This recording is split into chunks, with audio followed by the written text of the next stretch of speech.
Happy Monday. Welcome into the show. You're watching Philadelphia Eagles now, and here's what we have coming up on another loaded show. The Birds signed a linebacker this morning. The wide receiver 3 battle continues to be an interesting one with a lot of fluidity. The Eagles also brought in another tight end, and I'm also going to explain why the Philadelphia Eagles needed to bring back CJ Gardner-Johnson in NFL free agency because his swagger was missed with this defense last year.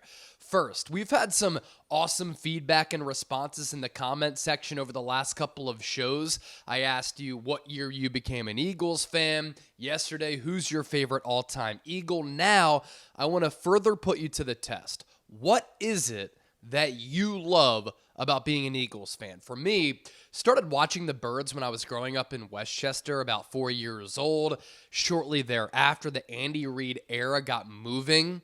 And I'll always remember the pickle juice game against the Dallas Cowboys. The onside kick from David Akers, Deuce Staley running wild in that game is kind of the start of this new successful era of Eagles football. And then from there, Philadelphia able to go to 4 straight NFC titles, a lot of heartbreaks, and then they make it to Super Bowl 39, another heartbreak against the New England Patriots. They win that Super Bowl, of course, in 2017, which was one of the best nights of my entire life. They get back there against Kansas City, another heartbreaker. But those heartbreaks bring us together, and that's part of the cool thing about being in this Eagles community. And then on top of that, going to Eagles games at Lincoln Financial Field back in the day at Veterans Stadium, always an awesome experience. Tailgating in the K-Lot is unlike anything that any fan base has across the entire NFL. And the game day experience, even if you're not at the game, if you are at the game, just watching it, there's a nostalgic feeling about it. And when I was growing up in my childhood home, we had this crawl space in our basement. I made an Eagles man cave, and I spent all of my time there. That was my also game day haven. But then furthermore, the community, feeling a part of something, the passion, repping your squad. Whenever I take a flight, I always like to rock some Eagles or Phillies gear, Sixers gear, because it's a great conversation starter. And then you get some people saying, go Birds, go Phils, which is always cool. And then throughout my lifetime, legendary games, moments, players who have played and donned the midnight green and Kelly green back in the day. And this franchise is just so well run. So it's the best being an Eagles fan. Let me know why you love being an Eagles fan right now down in the comment section. All right, some roster moves to get to start this Monday edition of Eagles Now. I'm Chase Sr. The Birds have signed linebacker Shaquille Quarterman per ESPN. Little bit about the player. He's 26 years old, 63 games under his belt in 4 seasons for the Jacksonville Jaguars, has not started a game in his NFL career, has totaled 54 total tackles and 1 TFL in those 4 seasons. He was a 4th-round pick out of Miami, and then he stayed in state in Florida to play for Jacksonville. Up to this point, he's primarily been a special teams player. He's played about 55% of the special teams snaps for the Jaguars over the last 4 years. To me, this screams special teams signing. I don't think that Quarterman is going to be a part of this off-ball linebacking rotation, but he could be a potential Oren Burks replacement who has this knee injury which has lingered. We don't really know much more about that injury other than he's missed the last few practices over the last couple of weeks, and it's possible that Quarterman could make the 53-man roster. To me, seems more so like he's a practice squad player. I thought Ben Van Sumeren and Oren Burks were going to kind of be battling it out for that last linebacker spot and that linebacker who can contribute on special teams. I think it's going to be Van Sumeren at this point. Because of the Burks injury, I don't think it's going to be Quarterman, but the Eagles bringing in another linebacker. And speaking of the linebacker spot, Nick Sirianni, Vic Fangio have been very complimentary of Zack Baun. This goes back to the spring, and it's carried over into Nick Sirianni's press conference on Sunday when he said, we really like the physicality and the energy that Zack Baun brings to the field, and Vic Fangio really likes him because he's been the starting off-ball linebacker alongside Devin White, and Vic Fangio has a long and impressive track record of coaching the linebacker position and developing linebackers. So it seems as though it is Baun's job to lose at this point, as he is in the pecking order above Nakobe Dean. It also didn't take long for Philadelphia to address their tight end depth after they put on the injured list McCallan Castles earlier on Saturday over the weekend. McCallan Castles, kind of an H-back, shorter, smaller tight end, wasn't going to make this roster. Grant Calcaterra has really emerged as the top backup tight end behind Dallas Goedert, and then after that, you have CJ Uzomah as well as Albert Okwa-Abanam, and the Birds, after that move of McCallan Castles, did claim undrafted rookie Kevin Fulch off waivers, from the New York Jets. The pronunciation actually might be Foles. There is no relation to Nick Foles, of course, different spelling there. Foles or Fulch is a Ramsey, New Jersey native who played his college football at the University of New Haven. Shout out to some D2 football. Growing up in Westchester, the Rams, Westchester University Rams, always a powerhouse. To the other part of today's show, we have two stories left to get to. The wide receiver 3 battle.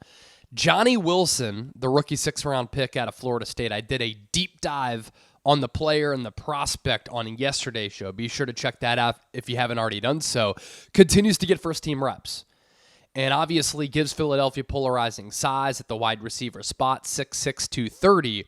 He continues to get first-team reps, and then Britton Covey seems to also be in the mix in addition to Paris Campbell, and then I don't really take too seriously John Ross as being in the mix at wide receiver 3. I think it's really Campbell, Wilson, Covey as the 3 receivers who have a legitimate shot at getting some wide receiver 3 snaps. And I think it could be a little bit of a rotation, especially when you factor in what Nick Sirianni, who has a wide receiver background, coaching the position, playing it, had to say about wide receiver 3. He said, quote, "When you have a receiving core, you're looking for different skill sets so that you can run different styles of plays, get the guys the ball in different ways. As far as the number 3 receiver, it can be a lot of different things, but you need different types of skill sets, and I'm really excited about the skill sets that we have at the number 3 wide receiver spot. It doesn't have to be all from one guy. It can be Johnny Wilson blocking, and at that size, he gives you an intriguing blocker. Paris Campbell's ability to run with the ball in his hands and to do different things in that manner. It could be John Ross's speed. So you're looking for different things on different plays. It could be Britton Covey's ability in the slot. Not one person has to fill the role of anything. And during yesterday's show, that's exactly what I talked about.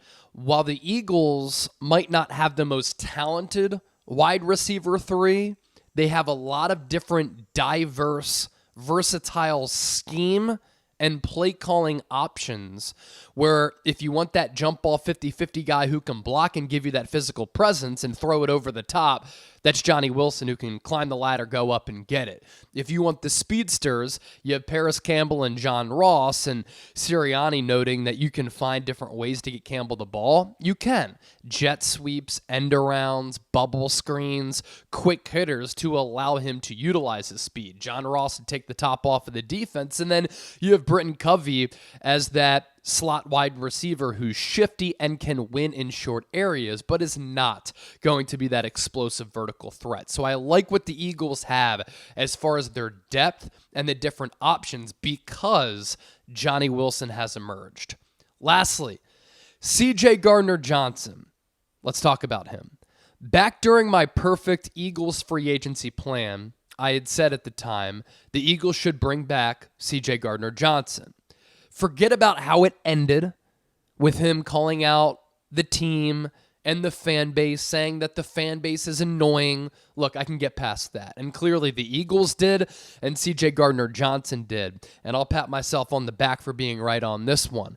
Good player, affordable, instinctual, causes turnovers, but brings swagger, toughness, competitiveness, leadership, and versatility back to the defense.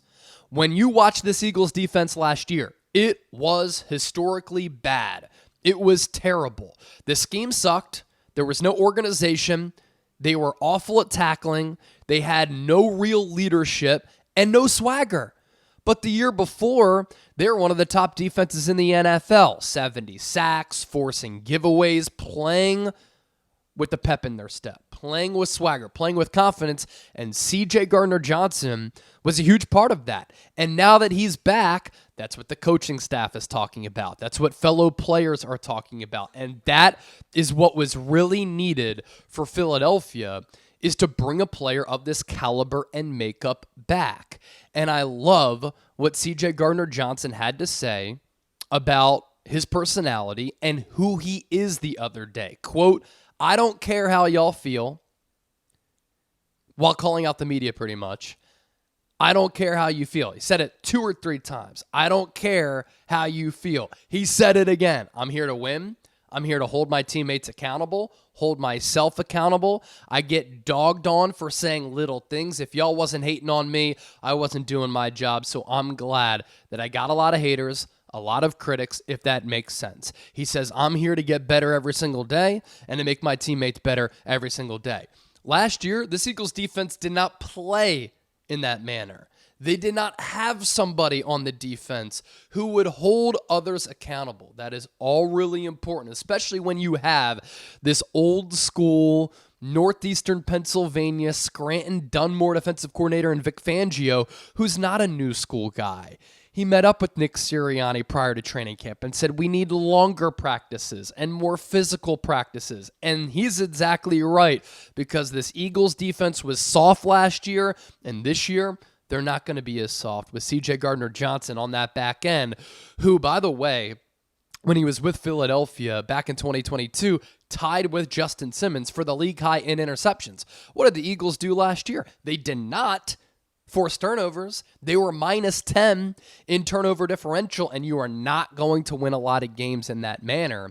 And even though Philadelphia started 10-1, you thought that start was a little bit hairy. It was a little bit weird because of elements like the turnover differential, where games felt hard. They were hard, and the Eagles were lucky to come away with wins. They were, because when you took a look at some of the deep dive numbers, oftentimes what the Eagles were doing last year did not result in a lot of wins. That came around to really bite them. So I love what CJ Gardner-Johnson said, love that the Eagles brought him back, and I love what he's been able to bring this team so far. Before we hop on out of here, make sure you hit that subscribe button here on Eagles Now. Still in Maine, of course, as you can see with the beautiful woodwork behind me. I love woodwork. I'm in the Belgrade Lake section of Maine in a small town called Rome. Tomorrow's a travel day for me. Wednesday, I'm back in the studio. Friday, Eagles, Ravens, preseason game number 1, which signals the return of our watch parties. We'll have Super Chat giveaways, raffle items. We'll have a lot of fun. Can't wait for it. We'll see you there. But until then, this is the standard Eagles coverage every single day. Don't miss out. Hit that sub button, and thanks for watching.